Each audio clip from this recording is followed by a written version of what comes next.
I'm more interested in the question number 4 because this is the most classical example of recursion.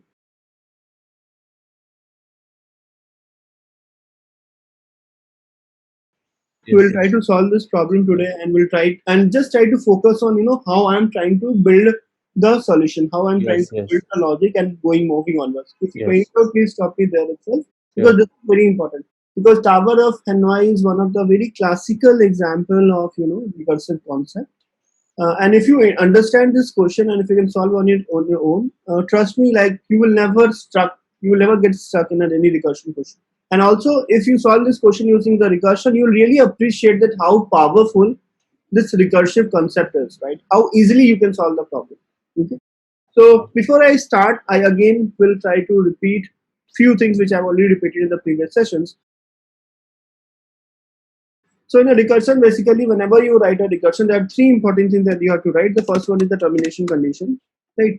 And the second and the third, irrespective of the order, like they can be in the different orders.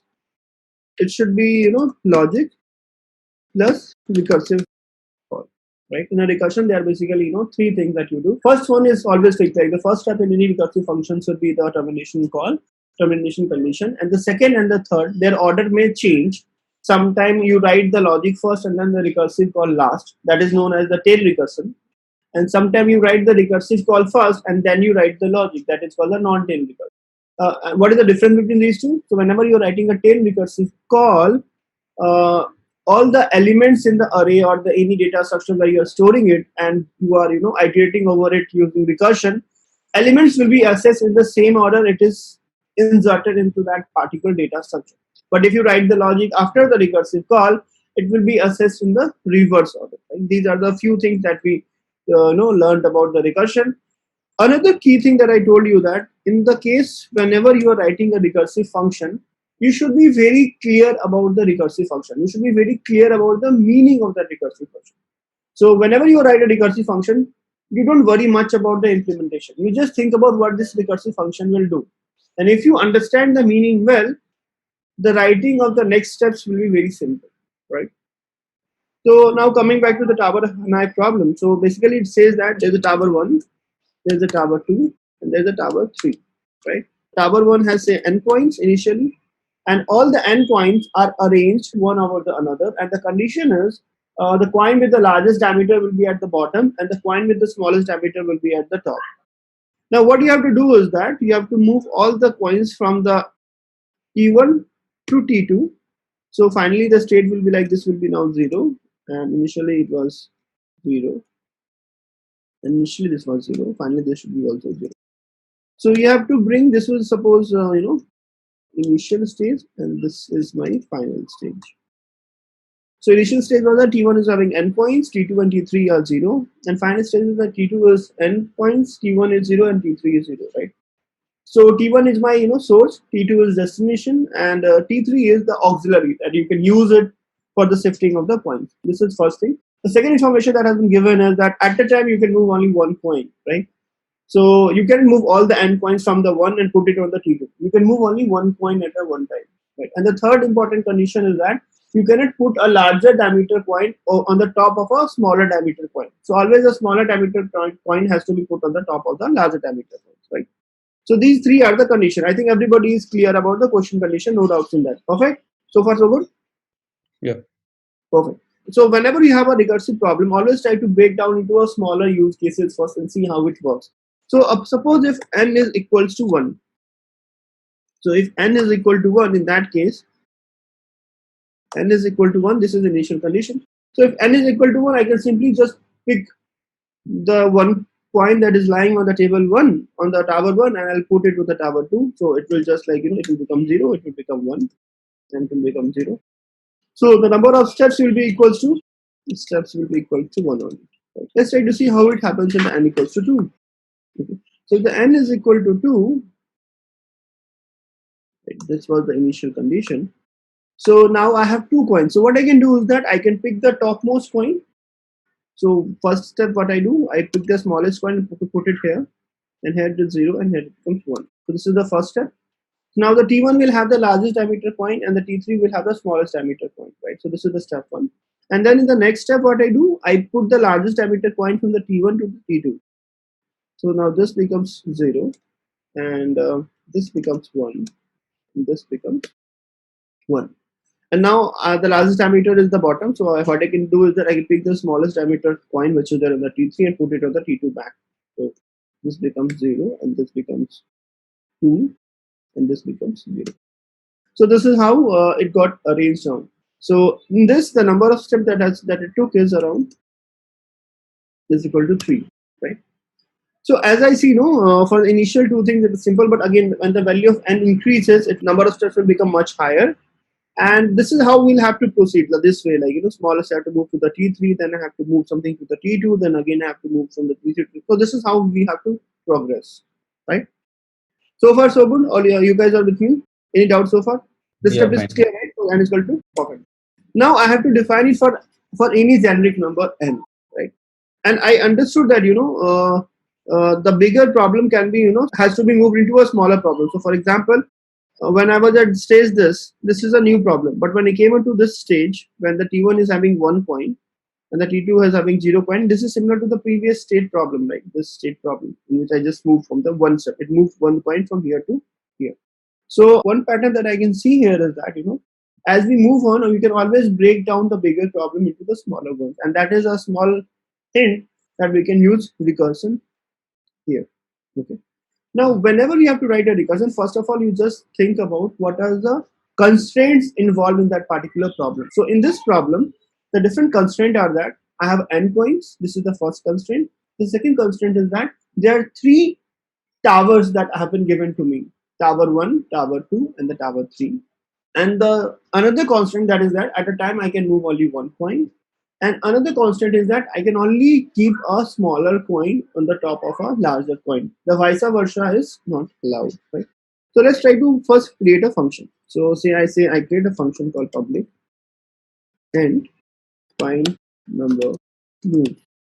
Okay. This takes first the number of points which I have, and then it takes what is the starting point. So I call it S is my starting point. Then it has to move to the destination, okay? And then it has to do auxiliary. This is suppose I have defined a function. Okay. So before we write anything inside a recursive function, let's try to first understand what is the meaning of this function. So the meaning of this function, we can say it like this: that find number moves, or I can just. So if there's a function called moves, in that if we provide the number of points, and I tell them, what is the starting, what is the destination, and what is the auxiliary, it will tell me how many number of moves it needs to move n points from S to D using A as the auxiliary. The meaning of this function is that function move tells that how much moves it takes to move n points from S to D using A as auxiliary. This is the meaning of this function. Don't think about how it will do, but if there is a function, if you have this function, you can call this function to get this number, right? Make sense? Yeah, sure. Okay. Now a follow-up question. So if this is the function definition, if you guys are clear about it, can you tell me what will be the meaning of this function?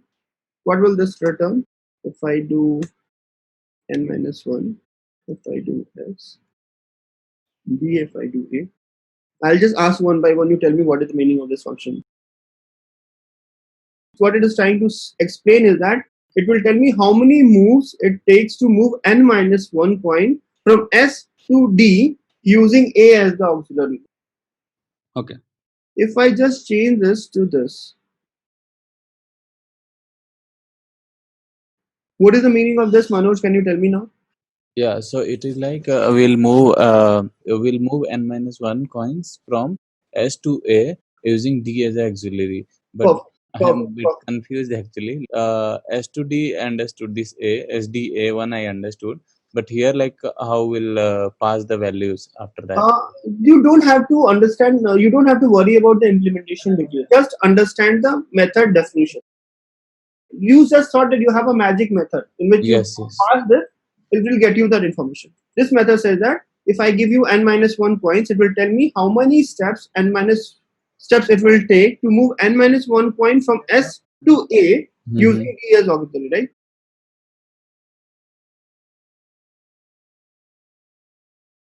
Right. If I say the same thing, what is the meaning of this, Vivek? It tells like how many moves we should do to move n minus 1 coins from D to A using S as auxiliary. Perfect. So you understood, right? We know the function. So I'm right now or dot. I don't know how I'm gonna implement it, but I just know that okay, I have a function, and in the function, if I pass the arguments in this order and I pass the number, this will tell me, how many moves it will take to move from the source to the destination using the third as the auxiliary, right?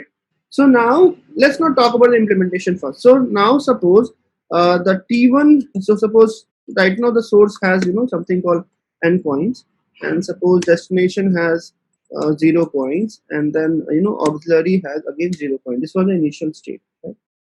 Now if somehow I can magically move n minus 1 points from S to A, okay, from S to A. So for that, what I'll have to do is that I'll have to make a call to this function moves, and in this I'll pass what endpoints n minus 1. Suppose I have to points, I have to pass top n minus 1 point, so I put n minus 1 point, and I have to move from the source, and then I have to move to the to A. I want to move it to the A, so I put the destination as A, right? And auxiliary, I've got to use this as the auxiliary, so I put as the D.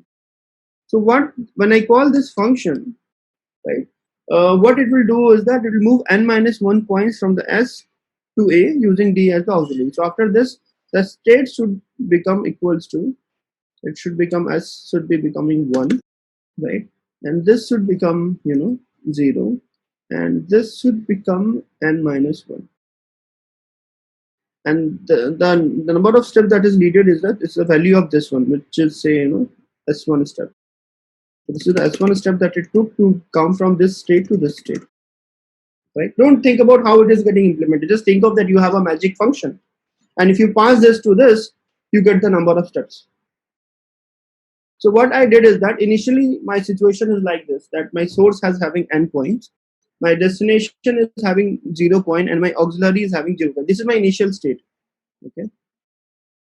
Now in this state, I want to move n minus 1 top points, n minus 1 top point from the S to the A. So to do that, and let's not figure it out, let's not worry about how it will be done. Just think about the use case. I want to do this.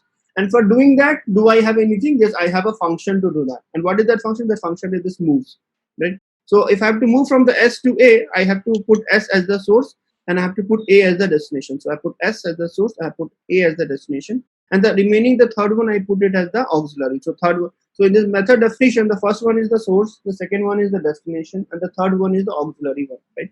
So I have to start from the source. I put the source as S. I have to move to the, I have to move to the A. So I put A as the destination, and I have to use the third one as the auxiliary. So the D is used as the auxiliary, and this will move n minus 1 points from the source to the destination using D as the auxiliary. So after this method has been invoked, the state will be like this. So here n minus 1 kind has been moved, so it will be only left with 1 point, and all the endpoint would have been moved to the A. So here the number of points will be n minus 1, and the D, which is middle one, which is right now for the last operation was being used as the auxiliary, it will have 0 nodes, 0 elements, 0 points. Now the point that is left on the S is the largest one, because we picked the n minus 1 top points, right, in this move. So the point which is left at the S is the largest one. So what we need to do is that now move that one largest point to the D. Now since I have to move only 1 point from the S to the D, I can do in just one step. So it will just take one step, and it will get converted into this state. So now S will remain 0, the D will have the one largest point in it, and A is having n minus point still.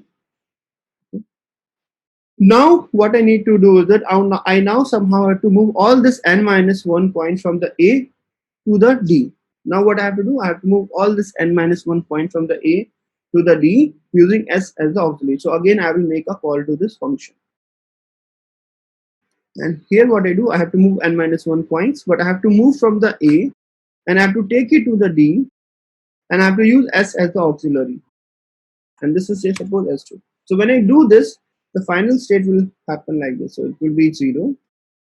N minus 1 points would have further moved to the d, so the total number of points at the d will be now n, and the number of points that is left on the a is 0. All the n points has been moved to the d starting from the s, right? So in this, I had to do these many things. So the total step, if I have to calculate, then it will be equal to this plus 1 plus this, right? This will be my total number of steps. Any doubts here, guys? Any questions on this? Just try to understand. You don't have to memorize anything, because if you start doing that, then it will be a tough job. Try to understand what I'm saying. So far, the only thing that we have done is that we have defined a function. We have understood what that function do, and based on that, using that function, we have tried to first formulate the logic. We have still not talked about the implementation detail. We have just talked about the method definition.